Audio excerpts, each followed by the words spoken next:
Sa ospital, nagpalipas ng magdamag si Senator Dante Marcoleta matapos arestuhin sa kasong plunder. Kailangan kasing bantayan ang kalusugan ng 72 anyos na senador bago ilipat sa kulungan. At live mula sa Quezon City, may express report si Camille Samonte. Camille, kamusta na ba ang lagay ni Senator Dante Marcoleta? Nikki, nananatili pa rin si Senador Dante Marcoleta sa PNP General Hospital. Ayon sa pulisya, iniinda pa rin ng 72 anyos na senador ang pananakit ng dibdib at batok. Kinumpirma rin ng PNP Health Service na dinalaw ni Vice President Sara Duterte si Marcoleta kaninang alas 7:30. Sa ngayon, patuloy ang monitoring sa kalusugan ng senador. Ngayong umaga siya sumailalim sa lab test matapos mag-fasting kagabi.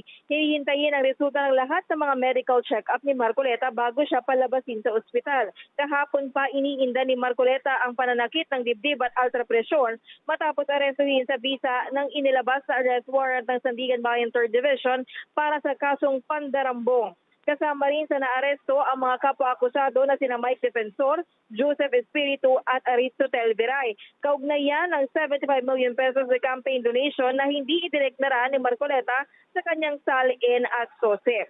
Matapos maaresto ang apat, inilabas ng CIDG ang kanilang mga mugshot. Bago ilabas ang warrant, naghain ng motion to quash o pagbasura sa kaso ang apat na akusado. Wala pang desisyon ng korte tungkol dito dahil binigyan ng 3 araw ang prosekusyon na maghain ng kanilang komento.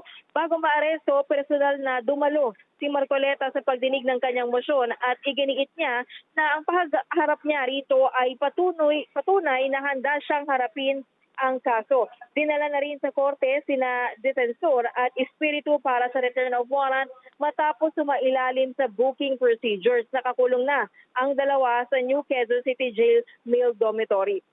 Nikki, sa oras na ito ay nananatili, dumating na itong si Viray at nasa clerk of court siya para nga dito sa return of warrant. Kagabi lang siya na-aresto at dinala rin sa PNP General Hospital dahil sa alta presyon. Pasado alas 9 siya umalis sa ospital matapos siya mabigyan ng clearance. Posible naman na bukas dalhin dito si Marcoleta oras na umayos yung kanyang medical condition bago siya idiretso sa New Quezon City Jail sa July 11.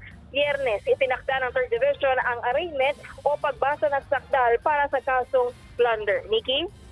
Yan ang express report ni Camille Samonte, live mula sa Quezon City. Mga kapatid, Nikki de Guzman po. Para sa pasada ng mga rumaratsyadang balita, mag-follow at mag-subscribe na sa social media pages ng News 5.